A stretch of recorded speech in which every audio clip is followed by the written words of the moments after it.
ہم یہاں دیکھ رہے ہیں ہمارے سامنے دو کسریں لکھی ہوئی ہیں، ایک طرف ہے 3/4 اور دوسری طرف ہے 3/5 اور ان کے درمیان ہم دیکھتے ہیں یہ ضرب کا نشان، یعنی کہ ہمیں ان دونوں کسروں کو آپس میں ضرب کرنا ہے۔ تو بھائی جب ان دونوں کسروں کو آپس میں ضرب کرنے کی باری آتی ہے تو جواب کیا ہوتا ہے؟ بڑی سمپل سی بات ہے، بہت آسان بات ہے۔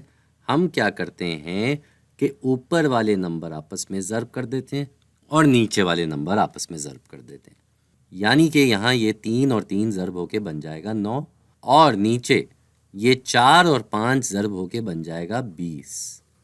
تو ہمارا جواب آنا چاہیے 9/20۔ بات یہ ہے کہ اس کو ہم اگر مزید سمجھنا چاہیں تو کیسے سمجھ سکتے ہیں؟ مان لیتے ہیں کہ ہمارے پاس ایک ڈبہ ہے، یہ ہمارے سامنے ڈبہ آ گیا اور ہمیں اس میں 3/4 دکھانا ہے۔ اس کا یہ مطلب ہوا کہ ہمیں اس کے 4 حصے کرنے ہیں، کیونکہ نیچے 4 نمبر ہے تو ہم اس کے یہ 4 حصے کر دیتے ہیں۔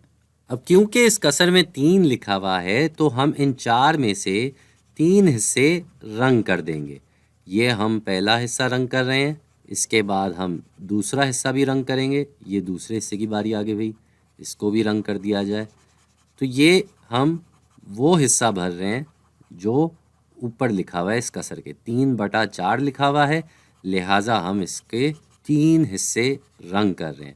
4 میں سے 3 حصے رنگ ہو گئے اور یہ اب پوری طرح سے 3/4 کی نمائندگی کر رہا ہے۔ یہ چوتھا حصہ ہم نے چھوڑ دیا۔ اب اس کو 3/5 سے ضرب دینے کا کیا مطلب ہے کہ یہ جو حصے ہیں ان کے مزید 5 حصے ہو جائیں گے، یعنی کہ یہ سارے جو 4 حصے ہیں ان کے ہم مزید 5 حصے کر دیں گے۔ اب یہ دیکھیں، ہم نے پہلے حصے کو 5 حصوں میں رنگ کر دیا، پھر یہ بھی 5 حصوں میں آ گیا، یہ بھی 5 حصوں میں آ گیا اور یہ بھی 5 حصوں میں آ گیا۔ معذرت چاہتا ہوں، رنگ ابھی ہم نے نہیں کیا، ابھی ہم نے رنگ کرنا ہے۔ اور کتنا رنگ کرنا ہے؟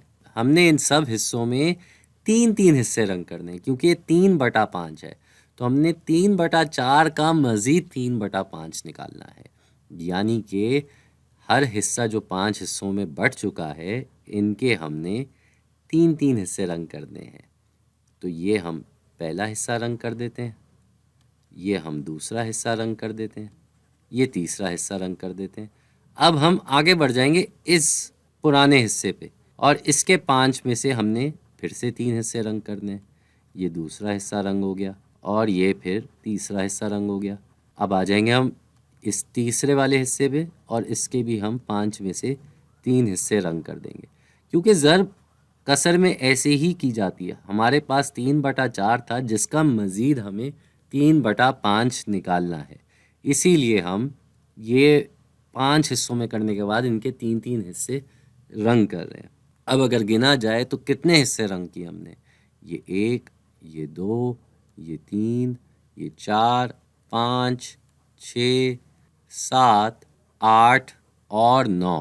تبھی ہمارا جواب 9/20 آ رہا ہے۔ اگر ہم اس کو الٹے طریقے سے دیکھنا چاہیں، یعنی کہ اگر ہمارے پاس 3/5 پہلے لکھا ہوتا اور اس کو 3/4 سے ضرب دیا جا رہا ہوتا تو ہم پہلے 3/5 دیکھ لیں گے، ہمارے پاس پھر سے ایک ڈبہ آ جائے گا۔ یہ پورا ڈبہ جو ہے یہ کتنے حصوں میں بٹ جائے گا؟ جی یہ 5 حصوں میں بٹ جائے گا۔ تو ہم نے اس کو اب 5 حصوں میں بانٹ دیا، اب یہ 3/5 ہے۔ تو اس طریقے سے ہم 3 حصے رنگ کر دیں گے۔ یہ ہم نے پہلا حصہ رنگ کر دیا، اب ہم دوسرا حصہ رنگ کرنے جا رہے ہیں، پھر آ جائے گی تیسرے حصے کی باری۔ تو یہ 5 حصوں میں سے 3 حصے ہم نے رنگ کرنے ہیں۔ کیوں؟ کیونکہ کسر ہے 3/5۔ جب یہ 3/5 کی نمائندگی کر دے گا پھر ہم اس کو 3/4 سے ضرب دیں گے۔ اب 3/4 کا کیا مطلب ہے کہ یہ 3/5 کا مزید 3/4 نکالنا ہے، یعنی کہ ہم ہر حصے کے مزید 4 حصے رنگ کر دیں گے۔ تو یہ پہلا حصہ دیکھ رہے ہیں آپ 4 حصوں میں بٹ گیا، پھر دوبارہ سے یہ 4 حصوں میں بٹ گیا، اسی طریقے سے ہر حصے کے ہم نے 4 حصے کر دیے۔ اب ہم نے کیا کرنا ہے بھائی؟ اسی طریقے سے 4 حصوں میں تو بانٹ دیا، لیکن 4 میں سے ہمیں 3 چاہیے، یعنی کہ ہر حصے کے ہم 3 حصے رنگ کر دیں گے۔ یہ ہم نے پہلا حصہ رنگ کر دیا، یہ دوسرا حصہ رنگ کر دیا، یہ تیسرا حصہ رنگ کر دیا۔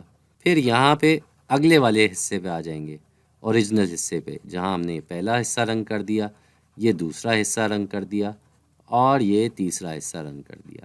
پھر ہم یہاں آ جائیں گے، ادھر بھی ہم نے پہلا حصہ رنگ کر دیا، یہ دوسرا حصہ رنگ کر دیا اور آخر میں یہ تیسرا حصہ رنگ کر دیا۔